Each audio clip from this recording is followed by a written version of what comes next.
ಕಾಂಗ್ರೆಸ್ನಲ್ಲಿ ಸಿಎಂ ಬದಲಾವಣೆ ಮತ್ತು ಹೆಚ್ಚುವರಿ ಡಿಸಿಎಂ ಹುದ್ದೆ ಬಗ್ಗೆ ಚರ್ಚೆ ಜೋರಾಗಿದೆ. ಇದರ ಬೆನ್ನಲ್ಲೇ ಈ ಬಗ್ಗೆ ಮಾತನಾಡದಂತೆ ಸಚಿವರಿಗೆ ಡಿಸಿಎಂ ಡಿಕೆ ಶಿವಕುಮಾರ್ ವಾರ್ನಿಂಗ್ ಕೊಟ್ಟಿದ್ದಾರೆ. ಈ ವಾರ್ನಿಂಗ್ಗೆ ರಾಜಣ್ಣ ಮಾತ್ರ ಕ್ಯಾರೆ ಅಂದಿಲ್ಲ. ಇದೆಲ್ಲವನ್ನು ನೋಡೋಣ ಬಂಡೇಲಗಾಮು ನ್ಯೂಸ್ ಎಕ್ಸ್‌ಪ್ರೆಸ್‌ನಲ್ಲಿ. ಕಾಂಗ್ರೆಸ್ನಲ್ಲಿ ಸಿಎಂ ಮತ್ತು ಡಿಸಿಎಂ ಹುದ್ದೆ ಬಗ್ಗೆ ಚರ್ಚೆ ಜೋರಾಗಿದ್ದು ಕೈಪಾಳ್ಯದಲ್ಲಿ ಜ್ವಾಲೆಯಾಗ್ತಿದೆ. ದಿನದಿಂದ ದಿನಕ್ಕೆ ಸಚಿವರು, ಶಾಸಕರು, ಕೊನೆಗೆ ಸ್ವಾಮೀಜಿಗಳು ಕೂಡ ಈ ವಿಚಾರದ ಬಗ್ಗೆ ಚರ್ಚೆ ನಡೆಸುತ್ತಿದ್ದಾರೆ. ಇದಕ್ಕೆಲ್ಲ ಬ್ರೇಕ್ ಹಾಕಲು ಡಿಸಿಎಂ ಡಿಕೆ ಶಿವಕುಮಾರ್ ಮುಂದಾಗಿದ್ದಾರೆ. ಹೆಚ್ಚುವರಿ ಡಿಸಿಎಂ ಬಗ್ಗೆ ಹೀಗೆ ಮುಂದುವರೆದ್ರೆ ನೋಟಿಸ್ ನೀಡಬೇಕಾಗ್ತದೆ, ಬಾಯಿಗೆ ಬೀಗ ಹಾಕಿಕೊಂಡು ಇರಿ ಅಂತ ಖಡಕ್ ವಾರ್ನಿಂಗ್ ಕೊಟ್ಟಿದ್ದಾರೆ. ನಾನು ಪಕ್ಷದ ಹಿತದೃಷ್ಟಿಯಿಂದ ಎಲ್ಲರೂ ಕೂಡ ನಾನು ಹೇಳ್ತಾ ಇದ್ದೀನಿ, ನಿಮ್ಮ ಬಾಯಿನ ಬೀಗ ಹಾಕೊಂಡಿದ್ರೆ ಪಕ್ಷಕ್ಕೆ ಒಳ್ಳೇದು ಮಾಡ್ದಂಗೆ ಆಗ್ತದೆ. ಹೆಚ್ಚುವರಿ ಡಿಸಿಎಂ ನೇಮಕ ಚರ್ಚೆ ಬಗ್ಗೆ ಕಾಂಗ್ರೆಸ್ ನಾಯಕರು ಒಬ್ಬರಾದ ಮೇಲೆ ಒಬ್ಬರು ಚರ್ಚೆ ಮಾಡ್ತಿದ್ದಾರೆ. ಹೀಗಾಗಿ ಡಿಸಿಎಂ ಸಿಎಂ ಹುದ್ದೆ ಬಗ್ಗೆ ಮಾತನಾಡೋರಿಗೆ ಡಿಸಿಎಂ ಡಿಕೆ ಶಿವಕುಮಾರ್ ವಾರ್ನ್ ಮಾಡಿದ್ದು, ಡಿಸಿಎಂ ಸಿಎಂ ಬದಲಾವಣೆ ಚರ್ಚೆ ಮಾಡಿದ್ರೆ ನಾನು ಮತ್ತು ಹೈಕಮಾಂಡ್ ನೋಟಿಸ್ ಕೊಡಬೇಕಾಗತ್ತೆ. ನಮ್ಮ ಪಾರ್ಟಿಯವರು ಯಾರೇ ಚರ್ಚಿಸಿದ್ರು ಶಿಸ್ತು ಕ್ರಮ ಜರುಗಿಸ್ತೀವಿ ಅಂತ ಹೇಳಿದ್ದಾರೆ. ಎಐಸಿಸಿ ಅವರಲ್ಲಿ ನಾನಾಗ್ಲಿ ವಿಧಿ ಇಲ್ಲದೆ ನೋಟಿಸ್ ಕೊಡಬೇಕಾದಂತ ಅನಿವಾರ್ಯತೆ ಯಾರು ನಮ್ಮ ಶಾಸಕರಾಗ್ಲಿ ಯಾರೇ ಆಗಲಿ ಪ್ರಸ್ತಾವನೆ ಮಾಡಿದ್ರೆ ನಮ್ಮ ಪಾರ್ಟಿಯವರು ನಾನು ವಿಧಿ ಇಲ್ಲದೆ ನಾನು ಶಿಸ್ತಿನ ಕ್ರಮವನ್ನು ಕೈಗೊಳ್ಳಬೇಕಾಗ್ತದೆ. ಯಾವ ಡಿಸಿಎಂ ಚರ್ಚೆನೋ ಇಲ್ಲ, ಯಾವ ಚೀಫ್ ಮಿನಿಸ್ಟರ್ ಪ್ರಶ್ನೆ ಬಗ್ಗೆಯೂ ಚರ್ಚೆಗಳು ನಡೆದಿಲ್ಲ ಅಂತ ಡಿಸಿಎಂ ಡಿಕೆ ಶಿವಕುಮಾರ್ ಹೇಳಿದ್ದಾರೆ. ಬೆಂಗಳೂರಿನಲ್ಲಿ ಮಾತನಾಡಿದ ಅವರು, ಸ್ವಾಮೀಜಿಗಳು ಅಭಿಮಾನದಿಂದ ನನ್ನ ಬಗ್ಗೆ ಮಾತನಾಡಿದ್ದಾರೆ. ನನಗೆ ಯಾರ ರೆಕಮೆಂಡೇಶನ್ ಅವಶ್ಯಕತೆನೋ ಇಲ್ಲ, ಮಾಡಿರೋ ಕೆಲಸಕ್ಕೆ ಹೈಕಮಾಂಡ್ ತೀರ್ಮಾನಿಸುತ್ತೆ ಅಂತ ಹೇಳಿದ್ದಾರೆ. ಸ್ವಾಮಿಗಳು ಅಭಿಮಾನದ ಮೇಲೆ ನನ್ನ ಬಗ್ಗೆ ಮಾತಾಡಿರ್ಬೋದು ಅಷ್ಟೇ. ದಯವಿಟ್ಟು ನಾನು ರಿಕ್ವೆಸ್ಟ್ ಮಾಡ್ತೀನಿ, ಯಾರ ರೆಕಮೆಂಡೇಶನ್ನು ನನಗೆ ಅವಶ್ಯಕತೆ ಇಲ್ಲ.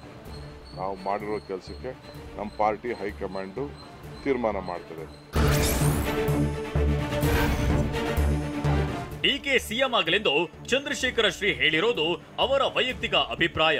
ಅವರು ನನ್ನ ಮೇಲಿನ ಅಭಿಮಾನದಿಂದ ಆ ರೀತಿ ಹೇಳಿದ್ದಾರೆ ಅಂತ ಡಿಸಿಎಂ ಡಿಕೆ ಶಿವಕುಮಾರ್ ಹೇಳಿದ್ದಾರೆ. ಬೆಂಗಳೂರಿನಲ್ಲಿ ಮಾತನಾಡಿದ ಅವರು, ಅದು ಸ್ವಾಮೀಜಿ ಮತ್ತು ಸಮುದಾಯದ ಅಭಿಪ್ರಾಯ ಹೇಳಿದ್ದಾರೆ.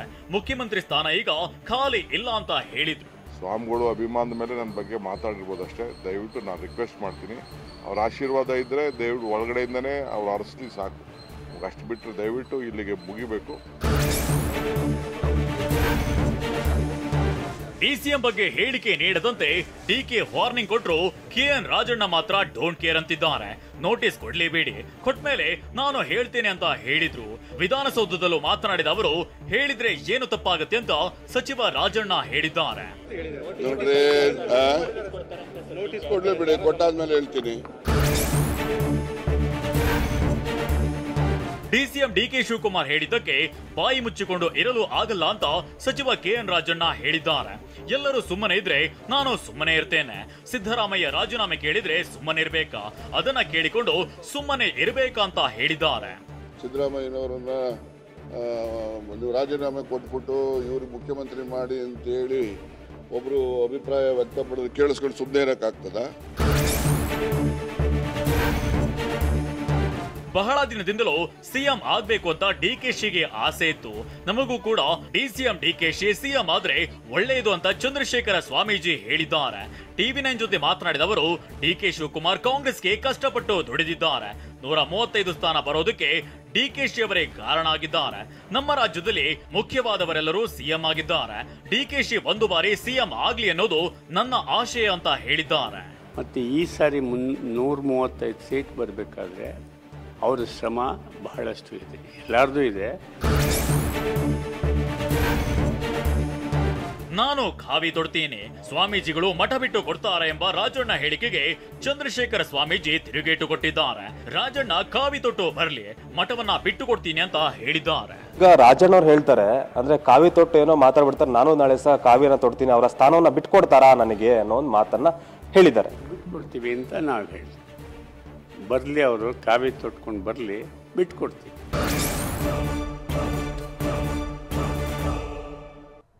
ಸಚಿವ ಕೆಎನ್ ರಾಜಣ್ಣ ಬೇನಾಮಿ ಹೆಸರಿನಲ್ಲಿ ಏನೋ ಮಾಡಿದ್ದಾನಂತೆ ಅಂತ ಚಂದ್ರಶೇಖರ್ ಸ್ವಾಮೀಜಿ ಸ್ಫೋಟಕ ಆರೋಪ ಮಾಡಿದ್ದಾರೆ.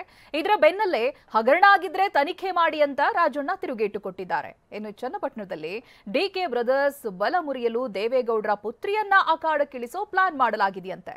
ಇದೆಲ್ಲವನ್ನು ನೋಡೋಣ ಸ್ವಾಮೀಜಿ ರಾಜಣ್ಣ ಕದನ ನ್ಯೂಸ್ ಎಕ್ಸ್‌ಪ್ರೆಸ್‌ನಲ್ಲಿ. ಸಚಿವ ರಾಜಣ್ಣ ವಿರುದ್ಧ ಚಂದ್ರಶೇಖರ ಸ್ವಾಮೀಜಿ ಹೊಸ ಬಾಂಬ್ ಸಿಡಿಸಿದ್ದಾರೆ. ಟಿವಿ9 ಜೊತೆ ಮಾತನಾಡಿದ ಅವರು, ವಿಶ್ವ ಒಕ್ಕಲಿಗ ಮಹಾಸಂಸ್ಥಾನದ ಜಗದ್ಗುರು ಚಂದ್ರಶೇಖರ ಶ್ರೀ ಬ್ಯಾಂಕ್ನಲ್ಲಿ 500ರಿಂದ 1,000 ಕೋಟಿ ಹಗರಣದ ಬಗ್ಗೆ ವರದಿಯಾಗಿದೆ. ಕುಣಿಗಲ್ ಬಳಿ ಬೇನಾಮಿ ಹೆಸರಲ್ಲಿ ಏನೋ ಮಾಡ್ತಿದ್ದಾನಂತೆ ಅಂತ ಆರೋಪಿಸಿದ್ರು. ಆತ ರೈತ ದುಡ್ಡನ್ನ 500,000 ಕೋಟಿ ಯಾವುದೋ ಸೊಸೈಟಿ ಅಧ್ಯಕ್ಷ ಆಗಿದ್ದಾನೆ, ಎಲ್ಲ ಕಡೆ ಲೇಔಟ್ ಮಾಡ್ತಾನಂತೆ. ಬೇರೆ ಅವರ ನೆಂಟರು ಅವರವರು ಹೆಸರಿನಲ್ಲಿ ಬೇನಾಮಿ ಅಲ್ಲಿ ಕುಂಗಲ್ ಹತ್ರ ಒಂದು ಅಶೋಕ್ ಅರವಿಂದ ಸ್ಕೂಲು ಅದು ಪಾರ್ಟ್ನರ್ಶಿಪ್ ಮಾಡ್ತಾನೆ. ಸಚಿವ ರಾಜಣ್ಣ ನಡೆಸಿರೋ ಅಕ್ರಮದ ಬಗ್ಗೆ ತನಿಖೆ ಮಾಡಲಿ ಅಂತ ಜನ ಮಾತನಾಡಿಕೊಳ್ಳುತ್ತಿದ್ದಾರೆ ಅಂತ ಚಂದ್ರಶೇಖರ ಸ್ವಾಮೀಜಿ ಆಗ್ರಹಿಸಿದ್ದಾರೆ. ನೆಲಮಂಗಲದಲ್ಲಿ ನಾನು ಕಾರ್ಯಕ್ರಮಕ್ಕೆ ಹೋದಾಗ ಮಾತಾಡ್ತಿದ್ರು, ಅದನ್ನ ಉಳಿಸಿಕೊಳ್ಳಲು ಸಿದ್ದರಾಮಯ್ಯ ಪರ ಮಾತನಾಡ್ತಿದ್ದಾರೆ. ಅವನನ್ನ ರಾಜಣ್ಣ ಅಂತ ಕರೆಯಲ್ಲ, ರಾಜ ಅಂತ ಕರೀತೇವೆ, ಯಾಕಂದ್ರೆ ಅವನಿಗೆ ಆ ಯೋಗ್ಯತೆ ಇಲ್ಲ ಅಂತ ಶ್ರೀಗಳು ಹೇಳಿದ್ರು. ನಾವು ರಾಜಣ್ಣ ಅಂತ ಹೇಳೋದಿಲ್ಲ, ರಾಜ ಅಂತ ಹೇಳೋದು, ಯಾಕೆಂದ್ರೆ ಯೋಗ್ಯತೆ ಇಲ್ಲ.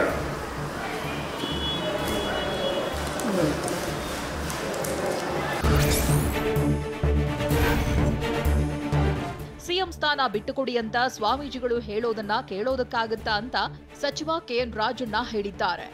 ಶಾಮನೂರು ಶಿವಶಂಕರಪ್ಪರನ್ನ ಮಾಡಿ ಅಂತ ಶ್ರೀಗಳು ಕೇಳ್ತಾರೆ, ಸತೀಶ್ ಜಾರಕಿಹೊಳಿಯನ್ನ ಮಾಡಿ ಅಂತ ಸ್ವಾಮೀಜಿ ಹೇಳ್ತಾರೆ. ಸ್ವಾಮೀಜಿ ಹೇಳಿರೋದು ಪ್ರಜಾಪ್ರಭುತ್ವಕ್ಕೆ ಅವಮಾನ. ನಾನು ಸಿಎಂ ಪರ ಅಂತಲ್ಲ, ನಾನು ಪ್ರಜಾಪ್ರಭುತ್ವದ ಪರ ಅಂತ ಹೇಳಿದ್ರು. ಸಿದ್ದರಾಮಯ್ಯನವರನ್ನ ಒಂದು ರಾಜೀನಾಮೆ ಕೊಟ್ಬಿಟ್ಟು ಇವರು ಮುಖ್ಯಮಂತ್ರಿ ಮಾಡಿ ಅಂತೇಳಿ ಒಬ್ರು ಅಭಿಪ್ರಾಯ ವ್ಯಕ್ತಪಡೋದು ಕೇಳಿಸ್ಕೊಂಡು ಸುಮ್ಮನೆ ಇರೋಕ್ಕಾಗ್ತದ?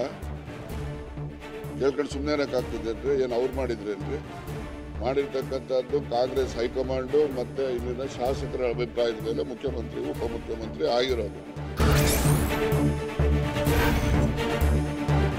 ಮಾಜಿ ಸಂಸದ ಡಿಕೆ ಸುರೇಶ್ರನ್ನ ಸ್ವಾಮೀಜಿಗಳು ಒಂದಾಗಿ ಸೋಲಿಸಿದ್ರು ಅಂತ ಕೆಎನ್ ರಾಜಣ್ಣ ಸ್ಫೋಟಕ ಆರೋಪ ಮಾಡಿದ್ದಾರೆ. ಇನ್ನು ಚಂದ್ರಶೇಖರ ಸ್ವಾಮೀಜಿ ಅವರು ದೇವೇಗೌಡರು ಹುಟ್ಟು ಹಾಕಿದ ಸ್ವಾಮೀಜಿಗಳು, ಯಾರನ್ನ ಸಿಎಂ ಮಾಡಬೇಕೆಂದು ವರಿಷ್ಠರು ಶಾಸಕರು ನಿರ್ಧರಿಸುತ್ತಾರೆ. ಸ್ವಾಮೀಜಿಗಳು ಹೇಳದಂತೆ ಸಿಎಂ ಮಾಡೋದಕ್ಕಾಗಲ್ಲ ಅಂತ ಮತ್ತೆ ಶ್ರೀಗಳ ವಿರುದ್ಧ ಹರಿಹಾಯ್ದ್ರು. ಶಾಮನೂರು ಶಿವಶಂಕರಪ್ಪನ್ನು ಮುಖ್ಯಮಂತ್ರಿ ಮಾಡಿದ್ದ ಸ್ವಾಮಿಗಳು ಹೇಳ್ತಾರೆ, ಈಗ ನಮ್ಮ ಸಮುದಾಯ ಸ್ವಾಮಿಗಳು ಸತೀಶ್ ಜಾರಕಿಹೊಳಿ ಮುಖ್ಯಮಂತ್ರಿ ಮಾಡಿ ಅಂತಾರೆ. ಏನು ಸ್ವಾಮಿಗಳು ಹೇಳ್ದಂಗೆಲ್ಲ ಮುಖ್ಯಮಂತ್ರಿಗಳು ಮಾಡೋಕ್ಕಾಗ್ತದ? ನಾನು ಹಗರಣ ಮಾಡಿದ್ರೆ ತನಿಖೆ ಮಾಡಲಿ ಅಂತ ಚಂದ್ರಶೇಖರ ಸ್ವಾಮೀಜಿ ಆರೋಪಕ್ಕೆ ರಾಜಣ್ಣ ತಿರುಗೇಟು ಕೊಟ್ಟಿದ್ದಾರೆ. ಬಡವರ ಪರ ಸಿಎಂ ಸಿದ್ದರಾಮಯ್ಯ ಕೆಲಸ ಮಾಡ್ತಾರೆ, ಅದಕ್ಕೆ ಸಿದ್ದರಾಮಯ್ಯ ಪರ ನಾವಿದ್ದೇವೆ ಅಂತ ಸಚಿವರು ಹೇಳಿದ್ರು. ಹೌದೌದು, ಹಗರಣದಲ್ಲಿ ನಾವು ಸಿಕ್ಕಾಕೊಂಡಿದ್ದೀವಲ್ವಾ, ಆಯ್ತು ತನಿಖೆ ಮಾಡ್ಲಿ, ಹೇಳಿ, ಯಾರು ಬೇಡ ಅಂತ. ಅಯ್ಯೋ, ನಾನು ಸಿಎಂ ಪರವಾಗಿದ್ದೀನಿ ಅಂತಲ್ಲ, ಪ್ರಜಾಪ್ರಭುತ್ವದ ಪರವಾಗಿದ್ದೀನಿ. ಈಗ ಸಿದ್ದರಾಮಯ್ಯನವರನ್ನ ನಾನು ಹೆಚ್ಚು ಇಷ್ಟಪಡೋದು ಯಾಕೆ ಅಂದರೆ ಸಾಮಾಜಿಕ ನ್ಯಾಯ ಕೊಡ್ತಾರೆ, ಬಡವ್ರ ಪರವಾಗಿರ್ತಾರೆ. ಡಿಸಿಎಂ ಹುದ್ದೆ ಬಗ್ಗೆ ಕೇಳಿದ್ರೆ ತಪ್ಪಾಗತ್ತಾ? ನಾನು ಯಾವ ವಾರ್ನಿಂಗ್ ಕೇಳಲ್ಲ. ರಾಜಣ್ಣನೇ, ಬಾಯಿಗೆ ಬೀಗ ಎಲ್ಲರೂ ಹಾಕೋಬೇಕು, ಎಲ್ಲರೂ ಸುಮ್ಮನಿರ್ಲಿ, ಆಗ ನಾನು ಸುಮ್ಮನಿರ್ತೇನೆ ಅಂತ ರಾಜಣ್ಣ ಮತ್ತೆ ಗುಡುಗಿದ್ದಾರೆ. ಏನು ಹೇಳಿದ್ರೆ ಏನು ತಪ್ಪಾಗ್ತದೆ? ಏನು ತಪ್ಪಾಗ್ತದೆ ಕೇಳಬಾರ್ದ ನಾವು? ಏನು ನಾವು ಕೇಳಿದ್ದೆ ತಪ್ಪಾಗ್ತದೆ? ಕೇಳಿದ್ದೆ ತಪ್ಪಾಗ್ತದೆ ಅಂದರೆ ನಾನು ಎಂಥದ್ದು ಕ್ರಮ ಬಂದು ನಾನು ಎದುರಿಸಲಿಕ್ಕೆ ಸಿದ್ಧ ಇದ್ದೀನಿ. ವಾರ್ನಿಂಗ್ ನಾನು ಕೇಳ್ತೀನೇನ್ರಿ? ನಾನೇ ರಾಜಣ್ಣನೇ. ನಾನು I am not for power. ಬಾಯಿ ಬೀಗ ಎಲ್ಲರೂ ಹಾಕ್ಕೋಬೇಕು, ಎಲ್ಲರೂ ಹಾಕ್ಕೊಂಡು ನಾವು ಹಾಕ್ಕೋತೀವಿ. ಅವ್ರು ಹೇಳೋದಕ್ಕೆ ಹೇಳೋರು ಬಿಟ್ಬಿಟ್ಟು ಬರೀ ನಮ್ಗೆ ಹೇಳಿದ್ರೆ ನಾವು ಕೇಳೋನೇ ಅಲ್ಲ.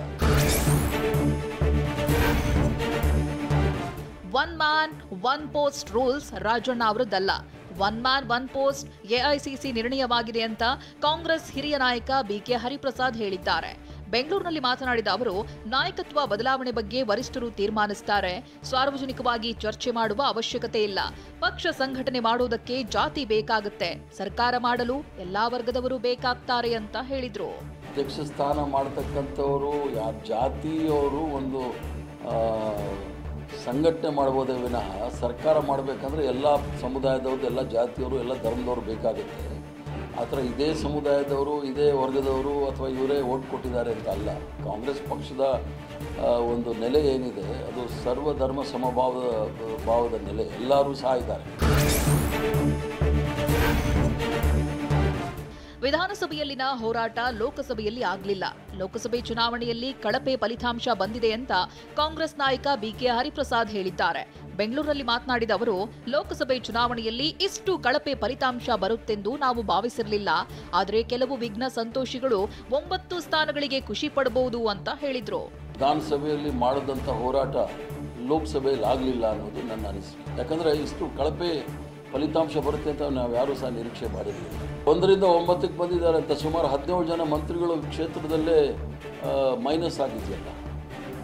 1ರಿಂದ 9 ಬರುತ್ತೆ ಅಂದರೆ ಅದೇನೂ ಮಾಡೋಕ್ಕಾಗೋದಿಲ್ಲ. ನೀವು ಎಲ್ಲದರಲ್ಲೂ ಸಹ ಸಂತೋಷ ಬೀಳ್ಬೋದು. ವಿಘ್ನ ಸಂತೋಷಗಳು ಅದಕ್ಕೇನು ಮಾಡಲಿಕ್ಕಾಗೋದಿಲ್ಲ. ಯಾರನ್ನ ಡಿಸಿಎಂ ಮಾಡಬೇಕೆಂದು ಸಿಎಂಗೆ ಪರಮಾಧಿಕಾರ ಇದೆ ಅಂತ ಮಾಜಿ ಸಂಸದ ಡಿಕೆ ಸುರೇಶ್ ಹೇಳಿದ್ರು. ಬೆಂಗಳೂರಿನಲ್ಲಿ ಮಾತನಾಡಿದ ಅವರು, ನಾವು ಅಭಿವೃದ್ಧಿ ಕೆಲಸದ ಬಗ್ಗೆ ಚರ್ಚೆ ಮಾಡಬೇಕು, ಆದರೆ ಎಲ್ಲೋ ಒಂದ್ ಕಡೆ ಅನವಶ್ಯಕ ಚರ್ಚೆ ಮಾಡ್ತಿದ್ದಾರೆ. ಇಷ್ಟೊಂದು ಅಧಿಕಾರದ ಆಸೆ ಇದ್ರೆ ಚುನಾವಣೆಗೆ ಹೋಗ್ಲಿ, ಅವರ ನೇತೃತ್ವದಲ್ಲೇ ಬಹುಮತ ತಂದು ಅಧಿಕಾರಕ್ಕೆ ಬರಲಿ ಅಂತ ಹೇಳಿದ್ರು. 3 ಜನ ಡಿಸಿಎಂಗಳನ್ನ ಮಾಡಿ ಅಂತ ಕೂಡ ಒತ್ತಾಯ ಮಾಡುವಂಥದ್ದು ಸರ್. 3 ಜನ ಅಲ್ಲ, ಸುಮಾರು 9-10 ಜನದ ಹೆಸರಿಗೆ ಆಲ್ರೆಡಿ ಹೇಳಿದ್ದೀನಿ. ಅವರೆಲ್ಲರೂ ಅರ್ಹರಿದ್ದಾರೆ. ಅವರೆಲ್ಲರೂ ಮಾಡಬೇಕು ಅಂತ ಹೇಳಿ ನಾನು ಒತ್ತಾಯ ಮಾಡ್ತೀನಿ. ಸರ್ಕಾರ ಒಂದು ಉತ್ತಮವಾದಂಥ ರೀತಿಯಲ್ಲಿ ಆಡಳಿತ ನಡೆಸಲಿ ಅಂತಾನೆ ಹೊರತು ಅದಕ್ಕೆ ಯೋಗ್ಯತೆ ಇಲ್ಲ ಅಂತ ಅಂದರೆ ಎಲ್ಲರೂ ಸೇರಿ ಬಿಟ್ಟು ಚುನಾವಣೆಗೆ ಹೋಗೋದು ವಾಸಿ.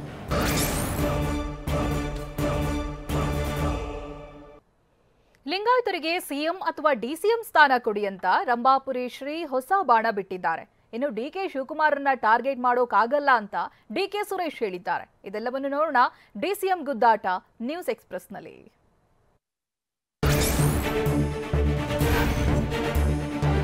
ಸಿಎಂ ಬದಲಾಯಿಸೋದಾದ್ರೆ ಲಿಂಗಾಯತರಿಗೆ ನೀಡಬೇಕು, ಸಿಎಂ ಸ್ಥಾನ ನೀಡಲಾಗದಿದ್ದರೆ ಡಿಸಿಎಂ ಆದ್ರೂ ಮಾಡಬೇಕು ಅಂತ ಬಾಳೆಹೊನ್ನೂರು ಮಠದ ರಂಭಾಪುರಿ ಶ್ರೀಗಳು ಮನವಿ ಮಾಡಿದ್ದಾರೆ. ಕಲಬುರಗಿಯಲ್ಲಿ ಮಾತನಾಡಿದ ಅವರು, ಸಿಎಂ ಸಮ್ಮುಖದಲ್ಲೇ ಶ್ರೀಗಳ ಬದಲಾವಣೆ ಮಾತು ವಿಪರ್ಯಾಸ. ಕಾಂಗ್ರೆಸ್ ಹೈಕಮಾಂಡ್ ಇಂತಹ ಬೆಳವಣಿಗೆಗಳಿಗೆ ಕಡಿವಾಣ ಹಾಕಬೇಕು, ಇಲ್ಲದಿದ್ದರೆ ಸರ್ಕಾರದ ಆಡಳಿತದ ಮೇಲೆ ಪರಿಣಾಮ ಬೀರುತ್ತೆ ಅಂದರು.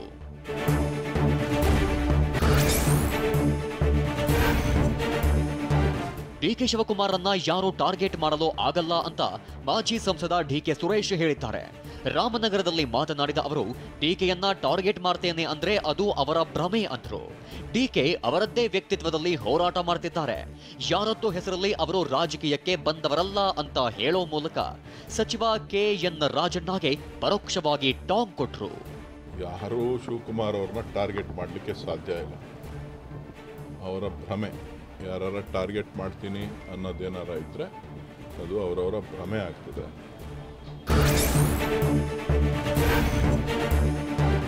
33 ಸಚಿವರನ್ನ ಡಿಸಿಎಂ ಮಾಡುವ ಅಧಿಕಾರ ಸಿಎಂಗೆ ಇದೆ ಅಂತ ಡಿಕೆ ಸುರೇಶ್ ಹೇಳಿದ್ರು. ಬೆಂಗಳೂರಲ್ಲಿ ಮಾತನಾಡಿದ ಅವರು, ಸಮುದಾಯವಾರು ಎಲ್ಲರಿಗೂ ಪ್ರಾತಿನಿಧ್ಯ ಕೊಡುವ ಅವಕಾಶವಿದೆ. ಅದಕ್ಕೆಲ್ಲ ಪರಿಹಾರ ಸಿಗಬೇಕಂದ್ರೆ ಯಾರೆಲ್ಲ ಬೇಡಿಕೆ ಇಟ್ಟಿದ್ದಾರೋ ನೇತೃತ್ವದಲ್ಲೇ ಚುನಾವಣೆಗೆ ಹೋಗಿ ಗೆದ್ದು ಬರಲಿ ಅಂತ ಸ್ವಪಕ್ಷೀಯರಿಗೆ ತಿರುಗೇಟು ಕೊಟ್ರು. ಇವತ್ತು ನಮಗೆ ಕೊಟ್ಟಿರುವಂಥ ಜವಾಬ್ದಾರಿ ಸರ್ಕಾರ ಒಂದು ಉತ್ತಮವಾದಂಥ ರೀತಿಯಲ್ಲಿ ಆಡಳಿತ ನಡೆಸಲಿ ಅಂತಾನೆ ಹೊರತು ಅದಕ್ಕೆ ಯೋಗ್ಯತೆ ಇಲ್ಲ ಅಂತ ಅಂದರೆ ಎಲ್ಲರೂ ಸೇರಿ ಬಿಟ್ಟು ಚುನಾವಣೆಗೆ ಹೋಗೋದು ವಾಸಿ. ರಾಜ್ಯ ಕಾಂಗ್ರೆಸ್ನಲ್ಲೀಗ ಸಿಎಂ ಡಿಸಿಎಂ ಹುದ್ದೆ ಚರ್ಚೆ ಬೆನ್ನಲ್ಲೇ ಕೆಪಿಸಿಸಿ ಅಧ್ಯಕ್ಷ ಗಾದಿಗೆ ತೆರೆಮರೆಯಲ್ಲೇ ಲಾಬಿಯೂ ನಡೆಯುತ್ತಿದೆ. ರಾಜ್ಯ ಕೈ ನಾಯಕರಿಂದ ಕೆಸಿ ವೇಣುಗೋಪಾಲ್ ಭೇಟಿ ನೀಡಿದ್ದು, ಅಧ್ಯಕ್ಷ ಸ್ಥಾನ ಬದಲಾದರೆ ನಮಗೂ ಅವಕಾಶ ಕೊಡಿ ಅಂತ ಮನವಿ ಮಾಡಿದ್ದಾರೆ. ಲಿಂಗಾಯತ ಸಮುದಾಯಕ್ಕೆ ಮನ್ನಣೆ ನೀಡಲು ಖಂಡ್ರೆ ಮನವಿ ಮಾಡಿದ್ರೆ, ಎಸ್ಟಿ ಸಮುದಾಯಕ್ಕೆ ಮಣೆ ಹಾಕುವಂತೆ ಸತೀಶ್ ಜಾರಕಿಹೊಳಿ ಮನವಿ ಮಾಡಿದ್ದಾರೆ. ಇತ್ತ ಅಧ್ಯಕ್ಷ ಸ್ಥಾನಕ್ಕಾಗಿ ಒಬಿಸಿ ಕೋಟಾದಡಿ ಬಿಕೆ ಹರಿಪ್ರಸಾದ್ ಕೂಡ ಲಾಬಿ ನಡೆಸುತ್ತಿದ್ದಾರೆ.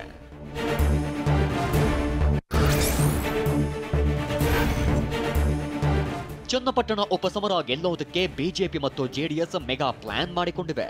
ಕ್ಷೇತ್ರದಲ್ಲಿ ಕಾಲಿಗೆ ಚಕ್ರ ಕಟ್ಟಿಕೊಂಡವರಂತೆ ಡಿಸಿಎಂ ಡಿಕೆ ಶಿವಕುಮಾರ್ ಸಂಚರಿಸುತ್ತಿದ್ದಾರೆ. ಇದರ ಬೆನ್ನಲ್ಲೇ ಬಂಡೆ ಬ್ರದರ್ಸ್ ಬಲ ಮುರಿಯೋಕೆ ಮೈತ್ರಿ ನಾಯಕರು ಮೆಗಾ ಪ್ಲಾನ್ ಮಾಡಿದ್ದಾರೆ.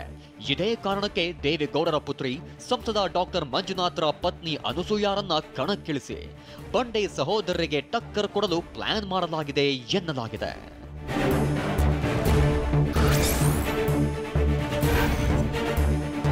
ಗೃಹಲಕ್ಷ್ಮಿ ಯೋಜನೆ ಹಣ ಮಹಿಳೆಯರಿಗೆ ಬಾರದ ವಿಚಾರಕ್ಕೆ ಸಚಿವೆ ಲಕ್ಷ್ಮಿ ಹೆಬ್ಬಾಳ್ಕರ್ ಪ್ರತಿಕ್ರಿಯಿಸಿದ್ದಾರೆ. ಬೆಳಗಾವಿಯಲ್ಲಿ TV9 ಜೊತೆ ಮಾತನಾಡಿದ ಸಚಿವೆ, ಜೂನ್ ತಿಂಗಳ ಹಣ ಈಗಾಗಲೇ ಹಾಕಿದ್ದೇವೆ. ಇಡೀ ರಾಜ್ಯದಲ್ಲಿ ಇವತ್ತು ಅಥವಾ ನಾಳೆ ಕ್ರೆಡಿಟ್ ಆಗಲಿದೆ ಅಂದರು.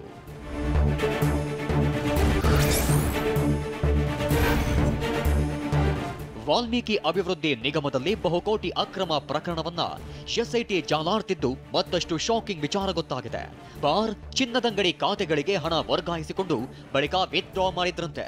ಬಹುಕೋಟಿ ಹಗರಣದ ತನಿಖೆ ನಡೆಸುತ್ತಿರೋ ಎಸ್ಐಟಿ ಅಧಿಕಾರಿಗಳು ಮತ್ತೆ 10 ಕೋಟಿ ವಶಕ್ಕೆ ಪಡೆದಿದ್ದಾರೆ. 193 ಬ್ಯಾಂಕ್ ಖಾತೆಗಳಿಂದ 10 ಕೋಟಿ ರೂಪಾಯಿಯನ್ನ ಎಸ್ಐಟಿ ಸೀಸ್ ಮಾಡಿದೆ. ಇದುವರೆಗೆ ಒಟ್ಟು 28 ಕೋಟಿ ಹಣ ವಶಕ್ಕೆ ಪಡೆಯಲಾಗಿದೆ.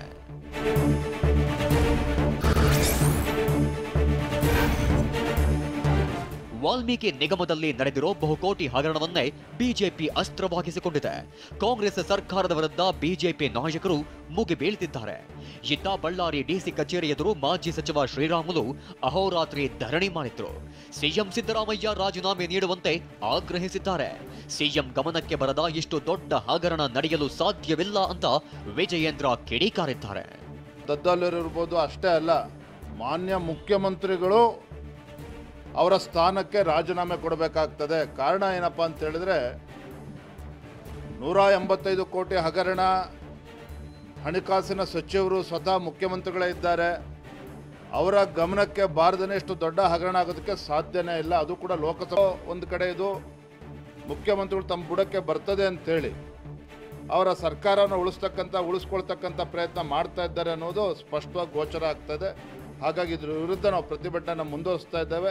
ಮಂಗಳವಾರ ಮುಖ್ಯಮಂತ್ರಿಗಳ ಮನೆಗೆ ಮುತ್ತಿಗೆ ಆಗ್ತಕ್ಕಂಥ ಕೆಲಸ ನಾವು ಮಾಡ್ತೇವೆ.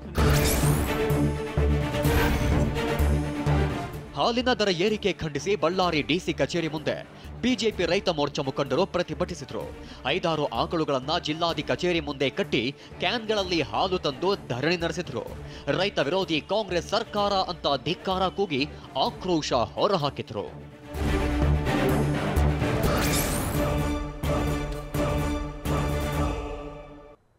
ರಾಜ್ಯದಲ್ಲಿ ವರುಣನ ಅಬ್ಬರ ಜೋರಾಗಿದ್ದು ಮನೆ ಗೋಡೆ ಕುಸಿದು ಅವಾಂತರ ಸೃಷ್ಟಿಯಾಗಿದೆ. ಇನ್ನು ಹೇಮಾವತಿ ನದಿ ನೀರಿಗೆ ನಿನ್ನೆ ಮತ್ತು ಇಂದು ಕಾರ್ಗಳು ಬಿದ್ದಿವೆ.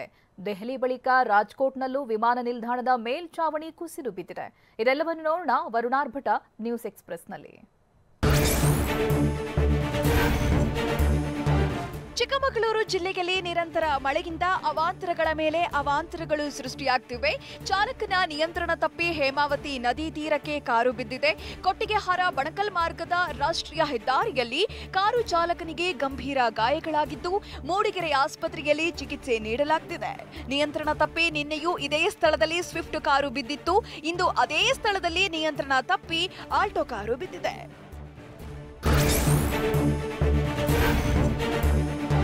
ಚಿಕ್ಕಮಗಳೂರು ನಗರ ಸೇರಿ ಜಿಲ್ಲಾದ್ಯಂತ ಭಾರೀ ಮಳೆ ಸುರಿಯುತ್ತಿದ್ದು ಸರ್ಕಾರಿ ಕಿರಿಯ ಪ್ರಾಥಮಿಕ ಶಾಲೆಯ ಮೇಲ್ಛಾವಣಿ ಕುಸಿದಿದೆ.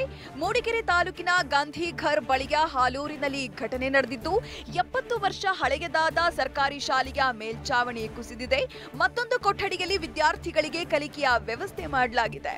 ಈ ಕೊಠಡಿಯು ಕುಸಿಯುವ ಆತಂಕದಲ್ಲಿ ವಿದ್ಯಾರ್ಥಿಗಳು ಪಾಠ ಕೇಳ್ತಿದ್ದಾರೆ.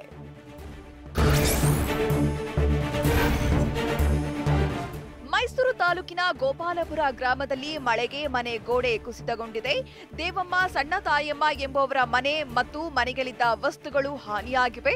ಅಲ್ಲದೆ ರಾಜೇಗೌಡ ಎಂಬುವರ ಮನೆ ಗೋಡೆಯೂ ಕುಸಿದಿದ್ದು ಮಣ್ಣಿನಡಿ ಸಿಲುಕಿದ್ದ ರಾಜೇಗೌಡ ಪ್ರಾಣಾಪಾಯದಿಂದ ಪಾರಾಗಿದ್ದಾನೆ. ಸ್ಥಳಕ್ಕೆ ತಹಶೀಲ್ದಾರ್ ಅಧಿಕಾರಿಗಳು ಭೇಟಿ ನೀಡಿ ಪರಿಶೀಲನೆ ನಡೆಸಿದ್ದಾರೆ.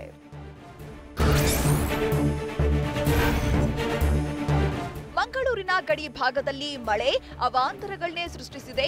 ಕಾಸರಗೋಡು ಜಿಲ್ಲೆಯ ಮಂಚೇಶ್ವರದ ಕಣ್ವತೀರ್ಥದಲ್ಲಿ ಕಡಲ ಅಬ್ಬರ ಹೆಚ್ಚಾಗಿದೆ. ಕಡಲ್ಕೊರೆತಕ್ಕೆ ಭಾರೀ ಪ್ರಮಾಣದಲ್ಲಿ ಭೂಪ್ರದೇಶ ಹಾನಿಯಾಗಿದೆ. ಸಮುದ್ರದ ಅಬ್ಬರಕ್ಕೆ ಮರ, ತಡೆಗೋಡೆ, ರಸ್ತೆ ಕೊಚ್ಚಿಕೊಂಡು ಹೋಗಿವೆ. ಕಣ್ವತೀರ್ಥದಲ್ಲಿ 50ಕ್ಕೂ ಹೆಚ್ಚು ಮನೆಗಳಿಗೆ ಆತಂಕ ಎದುರಾಗಿದೆ. TV9 ಜೊತೆ ಸ್ಥಳೀಯ ನಿವಾಸಿಗಳು ನೋವು ತೋಡಿಕೊಂಡಿದ್ದಾರೆ.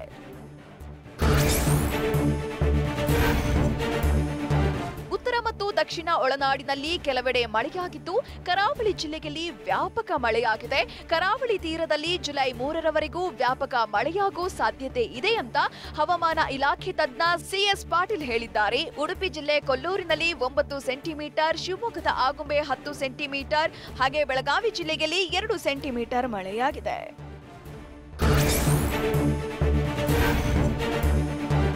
ಉತ್ತರ ಮತ್ತು ದಕ್ಷಿಣ ಒಳನಾಡಿನಲ್ಲಿ ಕೆಲವೆಡೆ ಹೆಚ್ಚಿನ ಮಳೆಯಾಗುವ ಸಾಧ್ಯತೆ ಇದೆ ಅಂತ ಹವಾಮಾನ ಇಲಾಖೆ ತಜ್ಞ ಸಿಎಸ್ ಪಾಟೀಲ್ ಹೇಳಿದ್ದಾರೆ. ಶಿವಮೊಗ್ಗ, ಉಡುಪಿ, ಚಿಕ್ಕಮಗಳೂರು, ಉತ್ತರ ಕನ್ನಡ, ದಕ್ಷಿಣ ಕನ್ನಡ ಹಾಗೆ ಕೊಡಗು ಜಿಲ್ಲೆಯ ಹಲವು ಕಡೆ ಭಾರೀ ಮಳೆ ಸಾಧ್ಯತೆ ಹಿನ್ನೆಲೆ ಯೆಲ್ಲೋ ಅಲರ್ಟ್ ಘೋಷಿಸಲಾಗಿದೆ.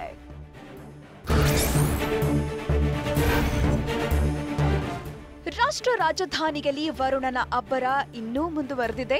ನಿನ್ನೆ ಮೊನ್ನೆ ಮಳೆಯ ಆರ್ಭಟ ಜೋರಾಗಿತ್ತು. ಇಂದು ವರುಣ ಅಬ್ಬರ ತಗ್ಗಿತ್ತು. 88 ವರ್ಷಗಳಲ್ಲೇ ಇದೇ ಮೊದಲ ಬಾರಿಗೆ ದಾಖಲೆ ಮಳೆಯಾಗಿದ್ದು ವಾಹನ ಸವಾರರು ಇಂದು ಪರದಾಟ ನಡೆಸಿದ್ರು.